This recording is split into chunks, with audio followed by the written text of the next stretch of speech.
Hello and welcome to this edition of 101 with Montgomery County Executive Isaiah Leggett. I'm Lorna Virgili, and thank you for joining us. Hello, Mr. Leggett. How are you? Very well. How are you today? Well, fall season, it's here. Almost winter. Are we ready for snow season? Well, we're preparing. And, you know, one of the challenges that we have is that you should not wait until the actual winter arrives before you are engaged in snow removal. And so we have a snow summit where you bring in all of the contractors and all of our crews throughout the county, and we go through dress rehearsals. We look at the technology and all of the advances that we've made so that we're well prepared in order to remove the snow rapidly and efficiently in a cost-efficient manner. And I think we're trying to stay ahead of the game, and hopefully we will not utilize that expertise this year, but just in case we have to, I think we want to be well prepared for it. Well, hopefully. Yes. Predicting a Yes. Warmer winter this year, but Yes. still we got to collect the leaves. Yeah. We want to talk about the Transit Center, Silver Spring Transit Center. Finally, Montgomery County handed it over to WMATA, and it is operational. Can you walk us through that process and the fact that finally that headache is gone? Well, the headache's not completely gone. The operation is going forward. We still are in what I call some legal preliminaries in reference to receiving the cost back for the county for some of the costs we incurred in moving the project forward. As you may recall, in my position last year, I stated that we would move forward to make certain that we do all of the repairs necessary to ensure that the center is open and operating efficiently as possible, and that we would turn it over to Metro and that they will operate the center. We've done that. In fact, we are receiving great feedback from the users of the center, especially over the last week or two when we've had a great deal of rain. People are not having to trot through rain to get from one connection to the other. The buses arrive at the center. They move in a very smooth, efficient manner from the bus operations right into the Metro Center itself. That's a very good thing for our residents in the community. I want to again apologize for the delay. I took responsibility for the delay in making certain that we do it right. But I'm now convinced that we are doing the right thing for the community, and it's a very good center, and we will continue to improve on it to make certain that we work out any last-minute challenges that may develop. Because it's such a large center, there are large numbers of buses that are there. We want to make sure that properly communicates the location so that people can find their spots and become accustomed to it. So right now we're off to a good start with it, and I'm delighted with the progress we've made thus far. And what are next steps in order for the county to be reimbursed, if that need be, the cost of the repairs? I think that we have a very strong case to say that there were some flaws and problems developed from the design and the construction, and the lawyers are working those things out. And it'll take some time before all of that is resolved, but I'm convinced that the county will be successful in any of the legal challenges as we go forward, because I made a promise to the residents of Montgomery County that I would fix it. I would not delay moving forward to get the center open. I wanted to do it in a way that was efficient, safe. We've done that, and that I would recover the money that we provided as an advance to get it open. And so we're now going through that process, and depending on how far and how long this goes, but we're going to see it right to the end to make sure that we do what is right for the residents and taxpayers of Montgomery County. Do you see that as being an uphill battle, or? No, you know, but it could be time-consuming. But we're prepared to take whatever time and be as patient as need be in order to make sure that we get the resources that the taxpayers of Montgomery County have advanced. And so we're not going to be in a big hurry to do something quickly just to get it behind us. We're going to go through this step by step to make sure that we have all of the facts, we have all of the costs laid out, and that we've laid out a pretty good case as to why the county should be reimbursed. Since we're talking about money, you're probably already working on the FY17 budget, Yeah. although 16, it's sort of not quite over yet. We never stop working on budgets around here, by the way. Exactly. And department directors are already, of course, working on preparing their budgets to present to you so that you can eventually hold your budget forums throughout the county in early next year and then present it to county council. But we'll always talk about what does a financial picture look like, because we did have additional cuts for FY16. Right. So what's upcoming for 17, and what were those instructions given to department heads? Well, you have to look at this in the context in which we're operating. You may recall that we had the Wynn case, which it will cost the county over the next 2 or 3 years a great deal of money for the retroactive payment to taxpayers. In addition, going forward, there will be considerable adjustments to be made as well. So we have to work within that context. We also have to work in the context of the overall economic condition. And as we speak, the challenges associated with things that are outside of our control. For example, what happens if there's another sequester or a government shutdown? Those things continue to loom quite large in the scheme of things. And so when you look at the economy has improved, but I'm not sure that it's improved enough for us to go out and make a large number of advancement in terms of our projections about the economy and the revenues that we receive. We will look at the projections from our distributions over the next couple of months, and based on where we are, we will make some adjustments going forward. What I've said to the department heads that we are not looking to make any great advancement. You're going to have to make a very strong case for any increases, and we have to look at trying to maintain what we have thus far. That's the parameter which I work. This is how can we maintain what we have, and you're going to have to make a very strong case in order to see any increases, especially significant increases. So we're going to work within that, but the parameters that I've just described, the Wynn case, the economic climate, what is happening at the state level, and revenue projections going forward, as well as a look at new revenue. I've said that we need to go back to evaluate revenues. We've had property taxes been flat for the last 2 years. It's highly unlikely that we can continue that trend. But I think that if we make any changes in terms of revenues from taxes and other fees, we're going to have to make a very strong case for that. But I think that we can make that case. And the question right now would be just how much would that be? Yeah, I think last time we sat down, we talked about the fact that maybe increasing property taxes was going to be inevitable. Yes. I think, yes, that was it. Yes. Yes, and I want to be very upfront with the residents of the county that there's a likelihood that we will see a tax increase. The question at this point would just be how much would that be? Okay, we're going to take a short break, Mr. Leggett, and we're going to be right back. Stay tuned for One-on-One with Montgomery County Executive Isaiah Leggett. We'll be back.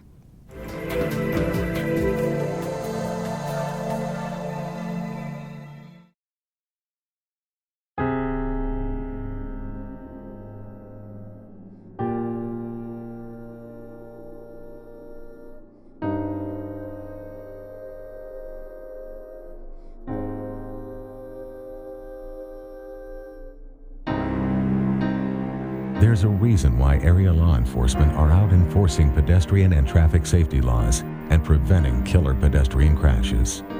Be alert. Be street smart. The next 30 seconds can save you a lot of money. Just do your laundry in cold and stick to full loads. Auto-sleep your computers. Plug your gadgets in a power strip and switch it off when you're done. Headed out? Turn back your thermostat by 10 degrees. And drive sensibly. The more energy you save, the more money you save. Find other great tips at energysaver.gov.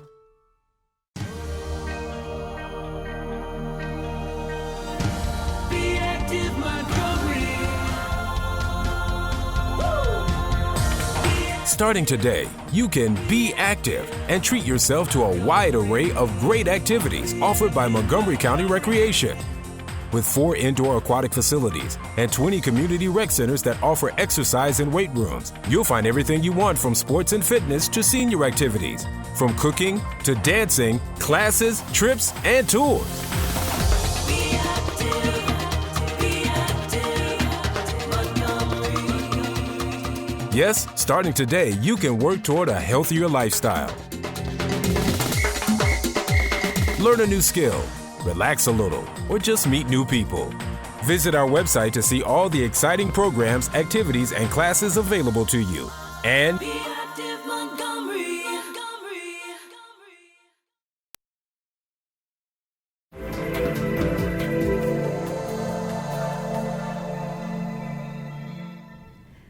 Welcome back to One-on-One with Montgomery County Executive Isaiah Leggett. I'm Lorna Virgili. Thank you for continuing watching. Mr. Leggett, we're talking about the property tax before we went to the break. It is a yes. It's just a matter of how much it would impact county residents, right? That's right. I don't want to do something that I think will cause unusual harm for our residents, but we have to recognize that, as I've indicated earlier, we've held the property tax down the last 2 years, basically a zero tax increase for the most part. To go through a third year to have that as an outcome would be highly, highly unlikely. We have some very serious decisions that are going to come before the county, and I want to make certain that we lay out a proper case for any increases, but to believe that we can continue the trend that we've had over the last 2 or 3 years where we have no increases, I think is highly unlikely. Keep in mind, we've made substantial cuts in the last few years, reducing overall county employment force by 10%, reducing the cost of the county's contribution on health, pension changes. We furloughed employees. We did a great deal, and to believe that you can continue to do those kinds of things in order to have substantial reductions is highly unlikely. And we've had tremendous growth in our population, especially in our school system, where we're growing at about 2,500 students per year. That's a pretty significant impact. And of course, we have to look at what is happening at the state level. The cost of education index last year was not provided by the governor, and I hope that he will now do that. That could help us to some degree. But it's a huge increase that we've seen in our school system, and the continuing ongoing challenges of infrastructure, roads, transit, and all of those things continue to be a great burden on the county. And of course, our prize-winning libraries. I want to make sure that we maintain the efforts and the push that we've had trying to restore our libraries to the level that I think they should be for a county of the size of Montgomery County. Well, some good news. It seems like the county's unemployment rate back in August was the lowest compared to a year ago, to 3.8% compared to 4.6% last year. Approximately 10,000 county residents got employed within the last year. What do you attribute this improvement in that, number one? And number two, do you connect it in any way with your 6-point economic plan? Well, I want to take credit for that, but I think everything. it's too soon to do that. I think it's more credit to the overall economy and the strong foundation that we've had in Montgomery County to push in areas of biotechnology and other areas, the growth that you can see in a number of areas for which we've put a great deal of time and effort in. I think we're going to see tremendous growth based on the economic challenges that we face and how we've been able to overcome those with the 6-point economic plan. But much of that, I think, goes back to the things we've done earlier as well as the overall economy improvement. It's good news for Montgomery County, but I think that we can do better, and I want to do better, and this is what the 6-point economic plan will help us with. But again, when you are in a position for which the federal government has such a huge impact, and they continue to challenge with budgets and so forth, you're always cautious about that growth. But I'm going to take this and claim credit to some degree, and we'll continue to make necessary improvements to go forward. But I'm optimistic that we can make changes. But here's another thing we have to keep in mind, that although the unemployment has gone down, one of the indices that I look at is the quality of the jobs that we have. And so it is the quality of the jobs, where those jobs are located. We've improved significantly in the service sector of Montgomery County. Those are good paying jobs. But there are other jobs that we continue to work for and try to attract into Montgomery County in the high-tech area, biotechnology, cybersecurity, and other areas whereby we have tremendous increases, not only in the number, but the quality of the jobs as well. Circling back to the 6-point economic plan, part of it was privatizing the Department of Economic Development, Right. and County Council approved that. You moved forward. You were taking in nominations, applicants to be part of this board. And the deadline came about, so how many applicants did you receive, and what were you looking for, and when are you going to name them, and when do we have a vote? Because I think you mentioned you wanted this kind of finalized by the end of this year. Yeah, well, we want the overall process finalized by the end of this year, but we'll be announcing fairly soon the recommendations to the economic board as we go forward. This is a process that has taken a little bit of time because we've had such tremendous interest in it, and we've had How many applicants? We've probably had over 100 applicants formally, but there have been so many informally, people calling and people just passing the word on through intermediaries and others. So when you look at it overall, there's been tremendous interest in this new board. I am hopeful that we will have a board that reflects the great swath of business throughout Montgomery County, great diversity geographically, and will touch on virtually every sector, small business, large business foundations, all of the resources that we have in the county. And it's hard to match all of that properly when you have basically an 11-person board, but we're going to do the best that we can, and I think people will be pleased with the selections that we will recommend to the county council. You also reconvened the Transit Task Force. They held public hearings and they actually produced a report, a draft, as to how to address ways to organize the financing for rapid transit in the county, especially bus rapid transit, make it a reality in Montgomery County. What are some of the highlights of that report that you can move forward rather quickly with? Well, it will not be quickly because this is a huge sea change.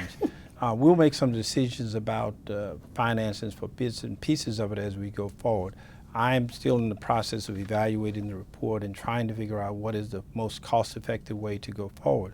But keep in mind that the central point that I made some time ago, that we have to find ways in which to finance large infrastructure projects and transit.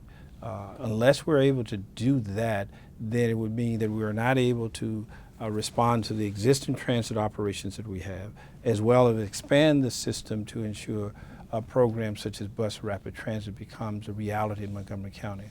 And whether we do all of that at once or do it in piecemeal over a period of time, whatever that direction best suits the finances and the operation of our system is what I will try to evaluate carefully. But in some form or fashion, we have to address this problem.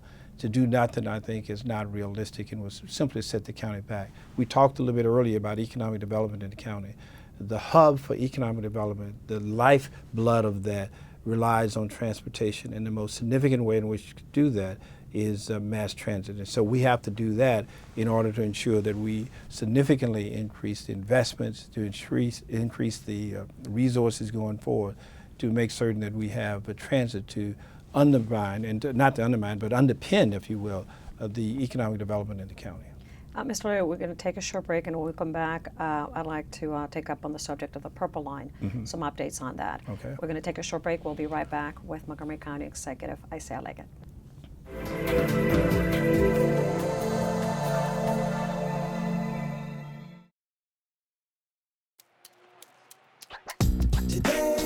Yeah, salad on Saturday, fruit on Friday, throw a ball Thursday. Water Wednesday, touch your toes Tuesday. Let's move Monday, swap us next Sunday.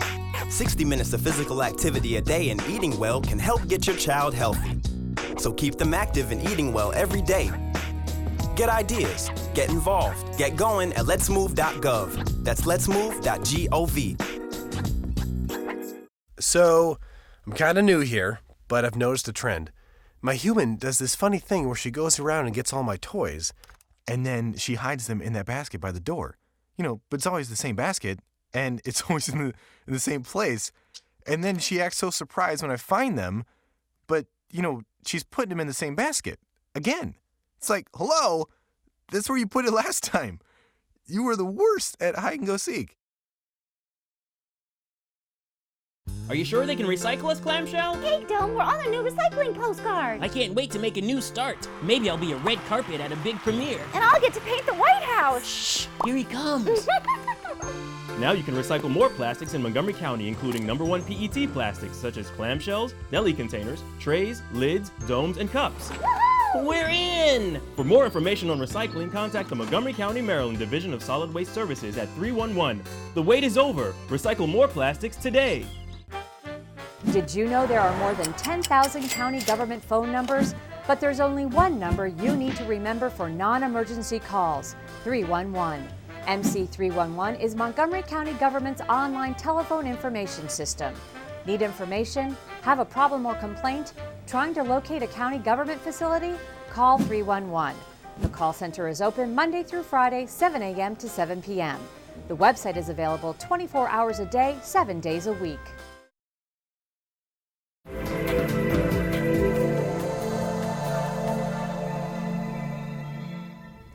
Welcome back to 101 with Montgomery County Executive Vice Al Leggett. I'm Lorna Virgili. Thank you for watching.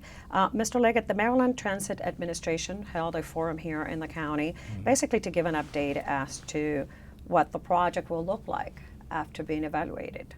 Have you heard back from directly from the governor and state officials as to what it's going to take from Montgomery County as far as resources in the future for the Purple Line? Well, we've already decided the resources and come to an agreement about that.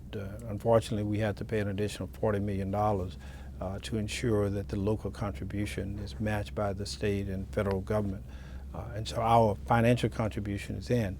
The big question now for us as it relates to the Purple Line goes to time and scale and the methodology of how we address some of the private contractors who will have a big say in the construction of this project.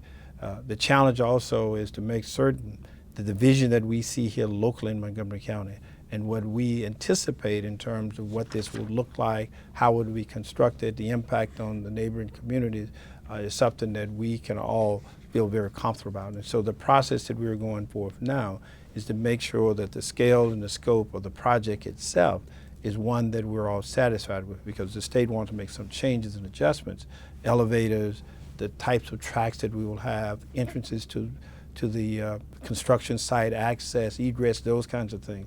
All of those things have a significant impact on the community.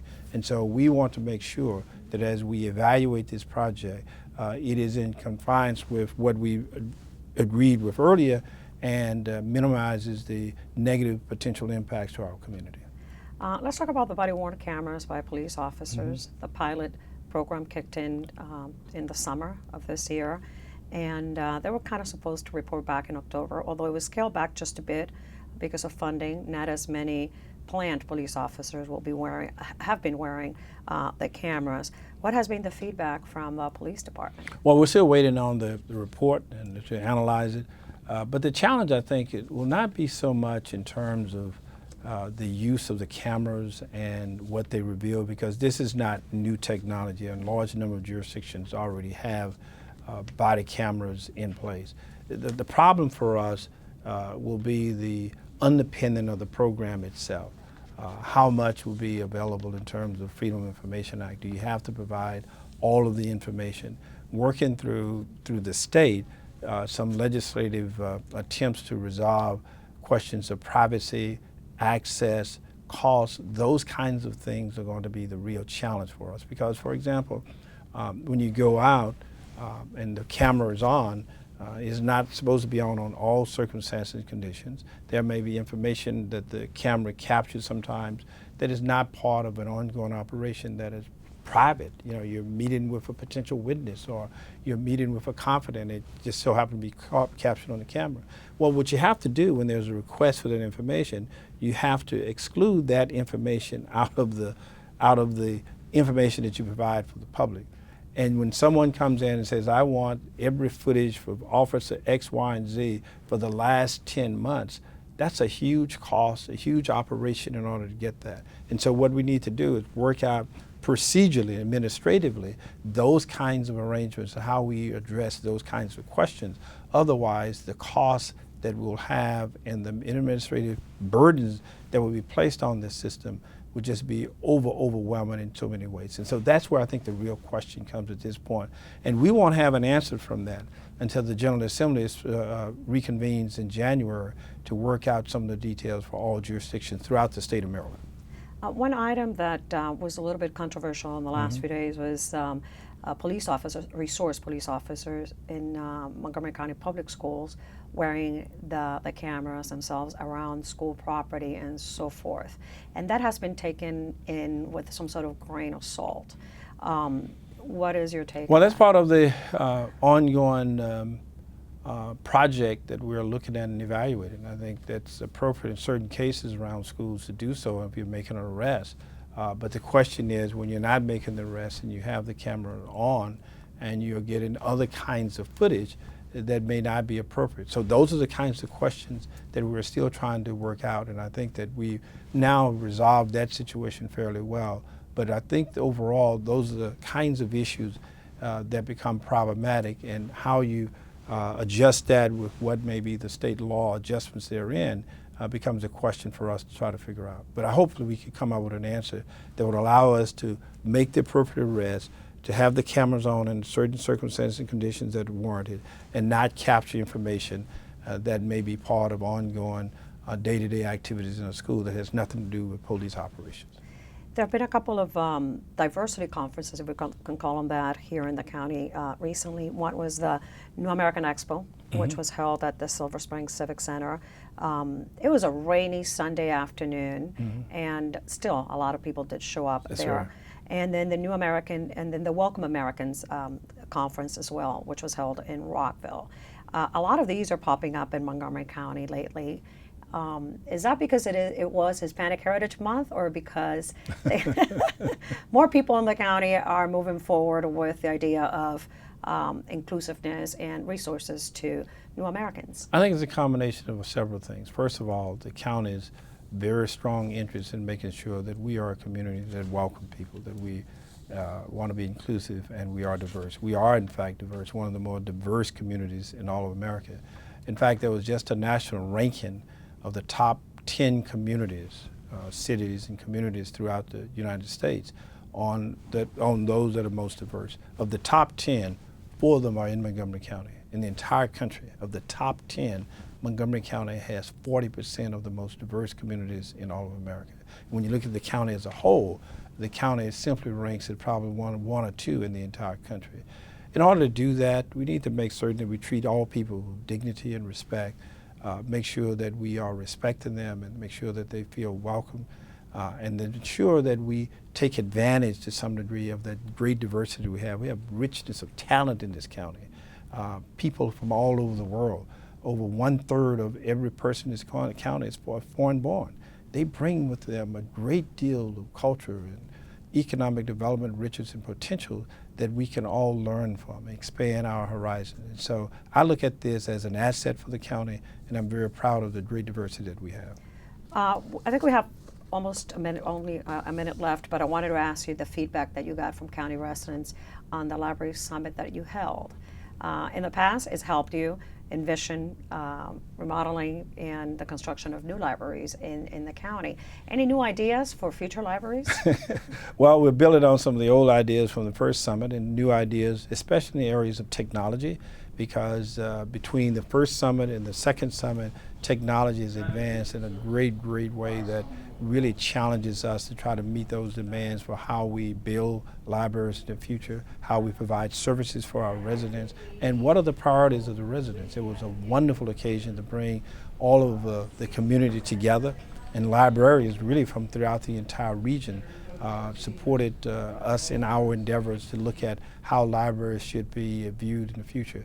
They maintain, in my opinion, one of the top priorities for our county. We will continue to fund them adequately, but we want to make certain that whatever we do is responsive to the concerns of our residents and provide us with the best options going forward. Thank you, Mr. Liggett, for Thank you. sitting down with us once again. And for you watching, remember, any information about the county, do visit the website, montgomerycountymd.gov. I'm Laura Virgili, and thank you for watching.